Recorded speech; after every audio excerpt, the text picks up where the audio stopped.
Well, there you are. Again, Charlie Greer Podcast. I do this every day. Today, an artist's life. Before we do, please like, share, and subscribe. That's the best way you can support the channel. Just like, share, subscribe. Tell a friend. If you want to physically uh, support the channel, the information is in the description for Cash App and Zelle. I'd appreciate it. Let's do this. An artist's life. Um, it's different. Um, I've said this basically every time I do my podcast. Is people are certain everybody's different. You've got school teachers, you got plumbers, well, you have artists. You know, and again, we're living through the creative dark ages. I say that pretty much every time I do my podcast. A creative dark age we're in. We have this technology. See, we have this like spike in technology, but it hasn't like really crept up with our spirit, our spirituality, our and quite honestly, the arts. You think, well, no, I got all these programs I can edit this, that. Yeah, it's made it for like below average people doing this stuff. It's easier for people to claim to be an artist. Everybody think, I'm an artist. With this technology, anybody, and that's the problem. You're just bombarded and flooded with. Granted, everybody do your art, whatever. But people are. I'm talking about like in high levels are claiming to be. Now they're not. They're. It's just monkey simple to do certain things. So an artist's life, you pretty much figure it out when you're a kid. Like, this is what I want to do, and your parents are like, nope, you can't. Nope, you don't want to be doing that. That's that. And you're just like, no, that's what I want to do. So you have to make choices. People aren't going to understand a lot of things. Like, again, I wanted to experience things in life. I didn't want to own things. Granted, you own things, but you know, uh, Sam Kinison said, he owned a home, and next thing you know, he's worried about the grass and the lawn. And he was an artist. Under that artist umbrella, he was a comedian. I mean, there's under that umbrella of being an artist, there's all kinds of different. I consider comedians artists. Comedians, I have a lot of respect for comedians, but so like owning a home or something. What do you be worried about the home and the plumbing and this and that and the other? And not that I don't want to own a home. It's just that I have bigger fish to fry. And also living an artist's life, again, it isn't like that you're lazy. People think, oh, artists are lazy, because you've always got to have a job unless you're popping off as an artist. There's a lot of con people in the art world. A lot of narcissists and nepotists that like kind of go get it. True artists really aren't that. They don't want to be. They're not salesmen. I mean, some of the shittiest art you can imagine sells for big bucks. I've curated shows. I used to curate, like put on art shows, and group shows. Most of them were group shows, and I'd have people come around. Oh, this is going to be easy. And some people, they're they're cons. So had never done. Hey man, an art show. Like, yeah. Well, I want to be in it. What kind of art? I've never done any art. I was like, well, you can't be in it. Well, I'll go home and this is honest to God's truth. He went home. He tore out like a piece of paper, like in a school, like, cut off the little fringy things and the blue lines, like that kind of paper. He used a crayon and he drew like a daisy, like this little stupid play. It looked so fucking stupid. He went to the 99-cent store and bought like $1 frame, plastic looking stupid. And he was like, yeah, man, I want to be in the show. And I was like, and I kind of knew the guy, and he was friends of friends. So I was like, well, maybe next time. He's like, no, and they're like, yeah, let him in. All right, fine. You can be in the show. What do you want to put on this? $5,000. I was like, whoa. Like, dude, $5,000. I don't think there's any art in here that's going for that high, even because we'd have feature artists too. That's what I want to do. Okay. And it was like an experiment, like, all right, I'll do this. Yeah, let's put $5,000 on it. And he sold it to he was a con man. And I shouldn't say much, but he ended up selling it to this couple. She was married. He ended up dating this. He broke up a marriage. Like, I kind of feel bad because that night was like, I started, but people caught on. They that didn't last long. Then he actually tucked tail and ran out of LA. So that's not the the moral of the story is that's not an artist's life. That's a con, you know. So there's different levels to the art. Like when I first started living this artist life, I was in bands, you know, and of course you're working, and you know, every other moment without outside work, I would be doing band stuff on a typical gig day. So the point, I'm not going to talk about like the, you know, the beginning of when you first start, you're playing anywhere you can. You know what I mean? You're playing in a basement, you're playing here and there, a coffee shop. So by the time I got like my second real band, I'll break down a day. So if you're lucky, you have a day off on a band, a gig day. Sometimes you have to work, but like say if I had a day off, gather everything up during the day. You start around like 10, 11, noon, whatever. Get all the gear, get it in the van, and then load in is anywhere between like load in, meaning getting all your stuff into the club, is anywhere between like 3 to 5, depending on, you know.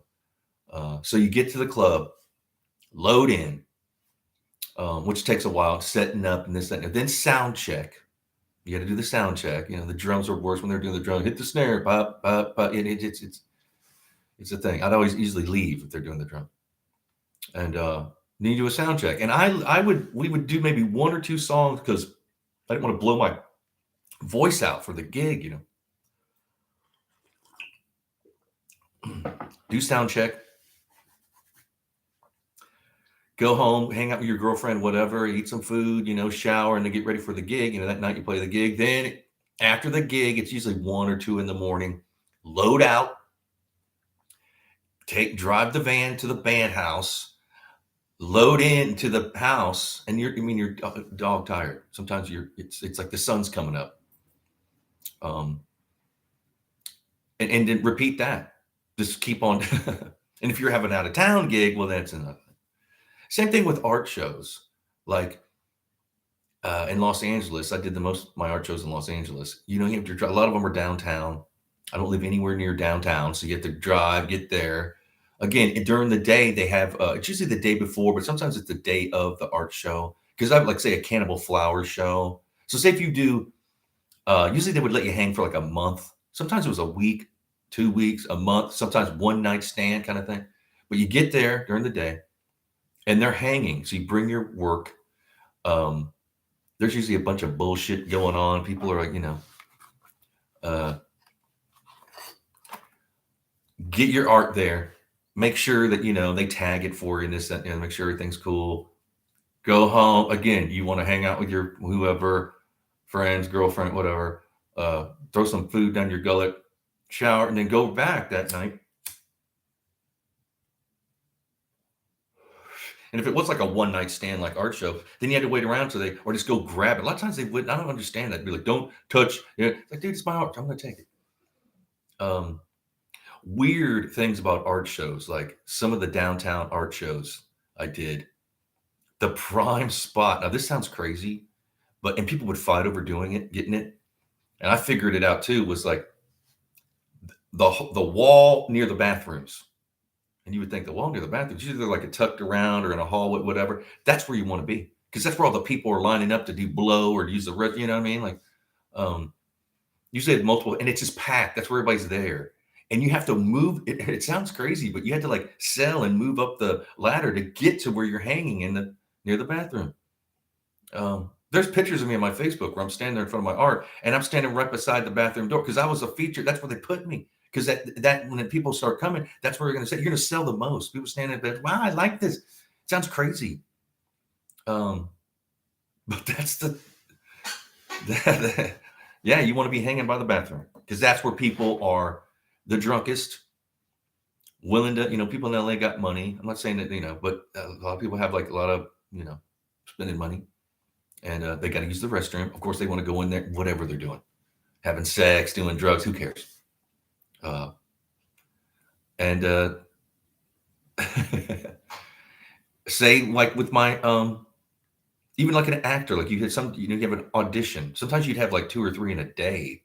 Some of my best days, as far as when I was in acting mode, were audition days because they were kind of stressful because you're going for an audition. But I'd already been through so many that it's no big deal. You're off your side, you're off script, you got it memorized. You might have got a little wardrobe. You do your, you know, if certain character you go by, to make it look like, you make your money back if you get the gig.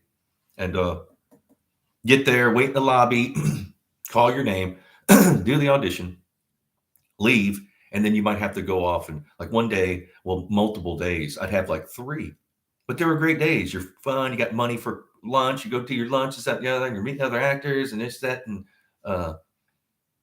but there's lollygagging bullshit in all of it.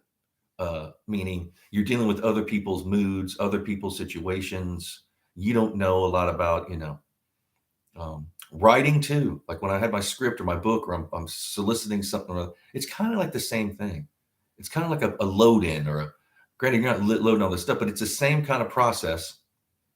And you got to get used to that. Now, granted, if you've got like a uncle who's an entertainment attorney, or you come from this rich family, you can like put an entertainment attorney, like you got to have them on a retainer. So I've known people, they had like their parents would give them like, well, they had $10,000 a month for and that's a low level entertainment attorney. And they'd be asked like, oh, who do you have? Who's representing you? What do you mean who's representing? I don't have enough money to put somebody on retainer. Well, that's too bad. Like, well, shit. I mean, and the strange thing is, sometimes they do kind of pop off because, then people figure out, wait a minute, he's just a rich kid. He has no talent, whatever. And they have ghostwriters and this, that, and the other. But in the long run, I kind of like did more than them. People know me more than some. Again, there's certain things. People think it's easy. Like, I'm going to be an artist. No, I didn't. It's not. And then you always have to explain yourself. Like even if you're a cashier or something like that, like a regular job, you're not always explaining. For some reason, actors, musicians, this, that, and the other, everyone's wanting to explain, asking all these weird questions. And I'd be like, look, like you're in a circle around a table or something, people are talking what they're doing, then they get to you, and then I'd catch them on it. Like, yeah, I'm listening here. I heard you ask it. Why are you interrogating me? Well, I'm not here. Well, no, you've asked everybody. And now that I'm here, you're nitpicking.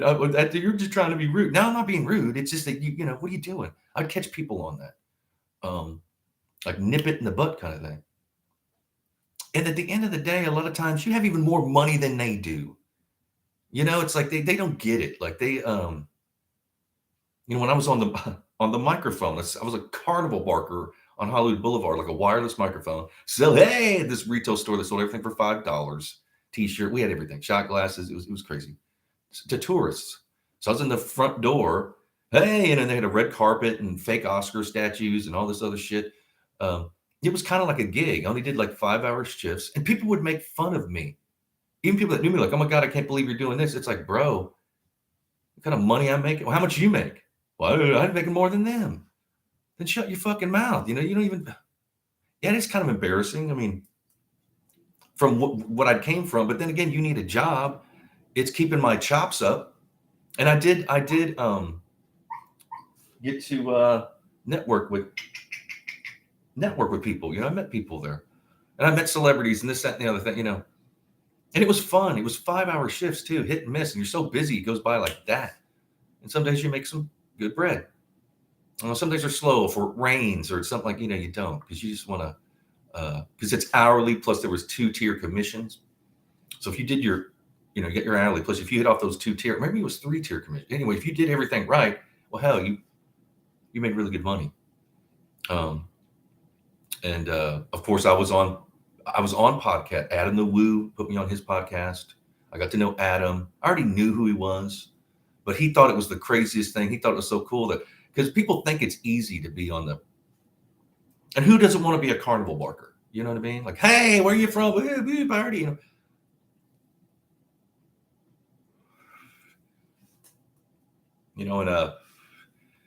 just I'd always bring like energy drinks and coffee. You want to keep your energy up, and usually you had a crash afterwards. But that's the life I wanted to lead. I didn't want to be bogged down, and I want to be around people that are creating, people that are dreaming. See, some people have gotten that people that dream or some kind of they're dreamer. No, that's what everybody should be doing. You should be looking forward to something. You should be setting your sights on something you want to do or accomplish, a goal, even if it's small. Like I want to get out of my house, go to Starbucks, get a Frappuccino or whatever, and hang out at the table and talk to people, whatever. Just little small goals. I think that's what's the problem now in this world is that people aren't dreaming enough. They're not setting their sights. So everybody starts with a dream. When you're a kid, I want to do, and then life kind of kicks you in the groin or whatever, the gut. And you figure out like, oh, I got worries and people concentrate on those worries. They spend their life. You only got one life in this dimension. And that's again, we're in this creative dark ages where it's looked down upon. Entertainment has become like propaganda. The other night with the Golden Globe, and it's been like this forever. They're not even, for one, these people don't, like I didn't watch it, but I saw a clip of the Golden Globes the other night, and the guy who hosted it, who is he? Who are these people? And they all have agendas and this, that, and the other, and they're talking all this politics and social. It's just like, give it a rest, man. They're making a mountain out of a molehill. They you don't have to react to everything. You know what I mean? People are going to be dumb. And quite honestly, there's a lot of stuff that I don't like about this world, but we have freedom of speech. And I'm not going to deal with it. I don't want to listen to it, but then people have the right to say what unless they, of course you can't yell fire in a theater or anything like that. But you can't slander people, which people do, but just don't play into it. You're fueling. See, everything that you're concentrating on, it's coming at you. It's the law of attraction. The law of attraction, don't care if you're good or bad. It happens. It's like gravity. Gravity doesn't care it's just one of these laws of the universe you've got to deal with. It doesn't matter if you're a good person or a bad person. You're dealing with gravity. Same thing. I know that sounds stupid, but the same thing is going on with your attracting, the law of attraction.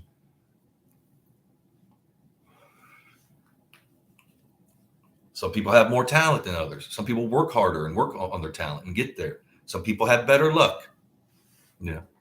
It's just what it is. Some people just seem like they, some people I was the kind of person that like created my own luck. I wasn't going to wait around for luck to come, and I've quite honestly, I worked harder than other people. And that's why I've kind of slowed down a bit. I'll be, in a couple of weeks, I'll be 52. And I've accomplished a lot. I've accomplished everything I set my mind to. Because there's a fulfillment in that. There's a joy into that. I would rather not succeed, but happy and enjoy what I'm doing than have regrets of something I should have done. Because that'll eat you up. It's not good for your mind. It's not good for your health. None of that. We need more dreamers. We need more people living an artist's life. And there's some people that do have like, they're, jobbers in LA. They call them jobbers. Like they're just pencil pushers or whatever, computer. They just go to a job and that's it. And afterwards they'll go to like happy hour and they just repeat that same kind of cog. They're on that wheel. And that's fine.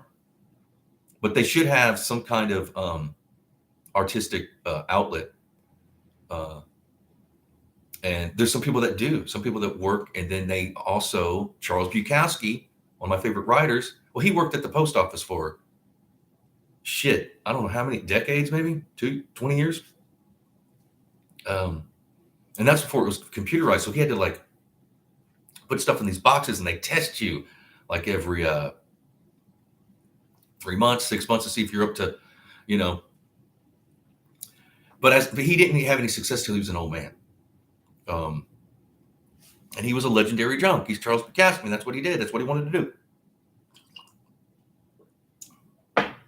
William Burroughs, who's another favorite writer of mine. He was lucky because he had a trust fund. So he could live that. He was a junkie, but he could live that life because he had, quarterly, he would get like from his trust. And so see, some people, like, again, just because you're a nepotist or have a trust fund doesn't mean you have to, because most trust fund folks I've known don't do it right. Like they waste it. They don't, they need to be doing something with it. I've had roommates that had trust funds. So I'm working, I'm hustling this, that, and the other. and they're not doing anything, usually around drunk, just have more money. But then they have more money than you, but then also they usually don't have the money because they do stupid shit like eat at the 7-Eleven every day and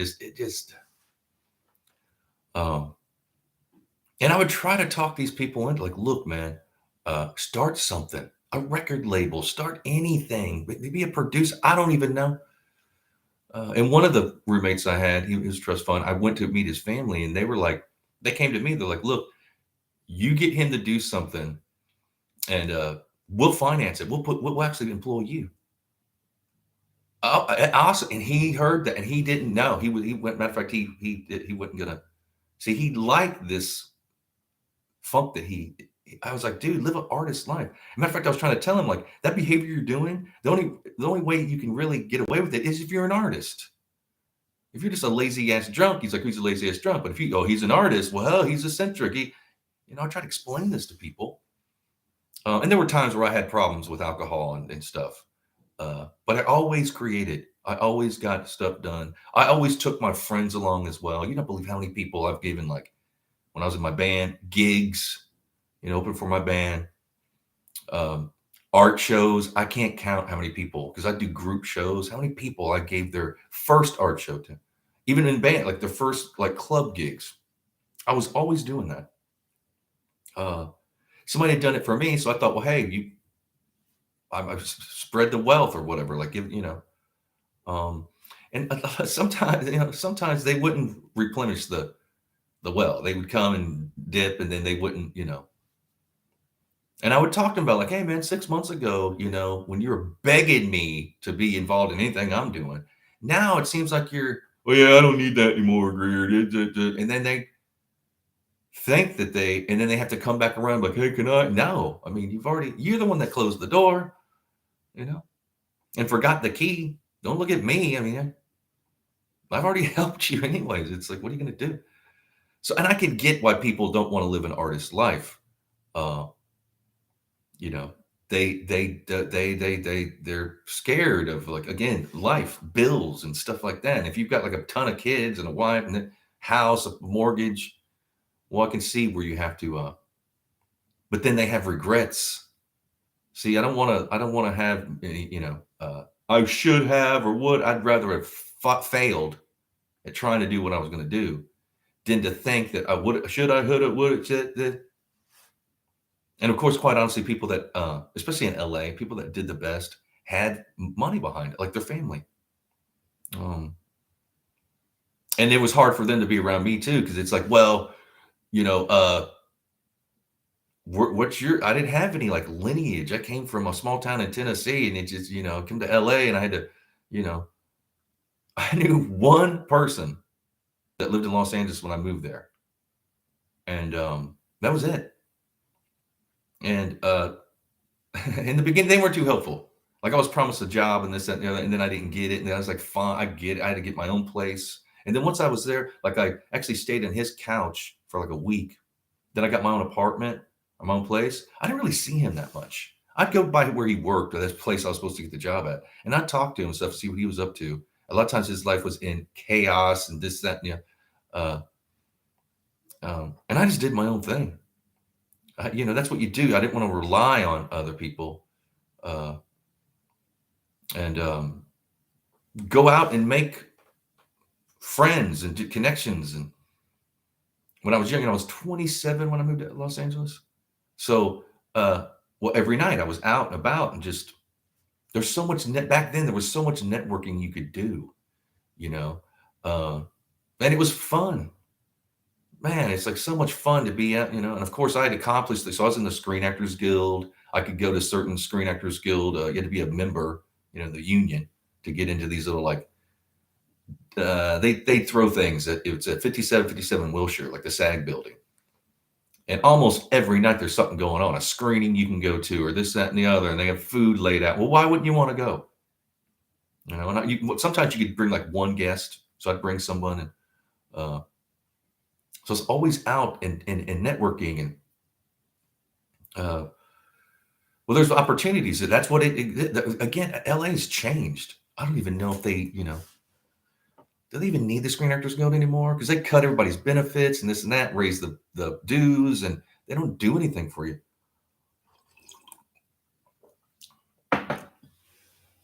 Comment below. Do you live an artist life? Do you have a part-time artist life? Do you have a job and you create? Is there anything you're thinking about doing? You know, a lot of people are like, I want to write a book. Write that book. At least start. You know, and take your time, pace it out. You know, don't think that it's not a race. Maybe if you're getting older, it is. Maybe you're like, I ain't got much.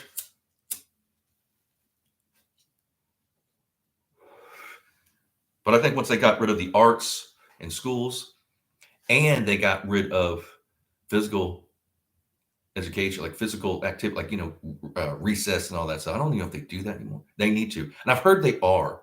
I was talking to somebody not too long ago, and they were talking about their kids, and the one school they were going to, they realized that they'd made a mistake as far as like everybody on a computer, tablet, whatever, laptop, and got rid of. So they're going back to books. They're like, yeah, at first we thought it'd be great, this, that, and the other. Now they sunk the whole, so they're going back to physical books. I think that's cool. And they were saying that like they don't read books. They're not even teaching cursive writing and stuff. So they were going back. And I think that's great. Because they're figuring out like, wait, not everything. Because like in the future, everybody on the computer. Yeah, but you still have to have some other, you need to know cursive writing. You need to know like, how to read a book, I read online. Again, I do most of my reading online. I'm an avid reader, most of it online. I used to read a ton of books. Since my eyesight is bad, the more, because I have to use my glasses to look at that little script on the book. If I read, because I used to read like 4 or 5 hours a day if I had the time. If I had a day off, I'd just sit with a book, And I had library cards all over Los Angeles. And I'd hit these books. I've read every kind of thing you could think of. I wanted to but with my glasses, when I take them off, then my eyesight's even worse. Is that a thing with anybody else? When you actually take them off, and then you can't see, and you have to wear your glasses. I don't know. But there's nothing better than a good book. And again, I don't have any regrets as far as my artistic life. Because again, people are school teachers, people are plumbers. I'm an artist. Like I don't paint as much as I should be. But I've already painted so much. It's like but then again, I can't, it's affected me. Like not playing live in my band, that's affected me too. I've been trying to get something going on around where I'm at now. And it's just, so I thought, well, I'll just do it on my own, which I probably will. But I gotta be painting. I've got the paints, all I need the brushes. I just need canvases.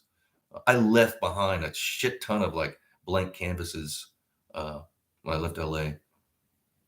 And I need to be painting. But there aren't any art shows around here. I don't even know if there's any galleries, because I'm in this small like farm community, I guess you call it. And even here they switch from sweet corn to like ethanol corn, like corn for fuel, and that's really bad. That's a bummer. And hopefully they'll switch back, because it's like you can't eat that corn. And I know this sounds crazy, but it's like we've went down this road. We all are guilty of certain things. So we need to get back to certain things. For one, we need dreamers. We need artists. The computer art, whatever it is, that it's technically not a, again, I love digital art. I get it. But there needs to be physical creation. Whatever it is, arts and craft, who knows? Build a birdhouse. I don't even know. We need to get back to that. People are catching on to this too. And I think that they've realized they've made some mistakes. We all have, everybody's on the computer, me too, on the phone. And we've gotten away from our spirit, our creative spirit. That's the problem right now. Right now, it's all about the military and the politics and the, this, that, and the other. And everybody's just a cackling fool, the opinions. And they all coin new terms like, well, I'm a this, that, and the other. And of course, as I'm saying this, I'm talking on a podcast, but it's a little different. I'm not on Twitter every day trying to ruin people's lives and look for something they said 10 years ago to, dox them or whatever. And journalists don't even do journalism anymore. They'll say the same thing. That's going to change. That is changing. But change is slow. And again, artists always have this kind of, again, I don't get it, where people think they're just like dumb and lazy. Yeah, right. When they've accomplished more. Because they're like, yeah, they're working just like you. What else are you doing? Well, I got kids, and I get that too. You're raising a family, whatever. But a lot of these people are doing it too. They're raising families and doing their art and working. Comment below. Do you do art? Do you know an artist? Yeah, do you even know an artist? Perhaps you do. But again, please like, share, and subscribe. That's the best way you could support the channel. If you do want to support the channel, and you do, the information is in the description for Cash App and Zelle. I'd appreciate it. I need new equipment. I need this. I need that. I need it all. I need. I sound like, Bill Murray. What about Bob? But it's okay. So I do this every day. Tomorrow I'll be back, ranting like a madman. So I love y'all. Be blessed. Cheers.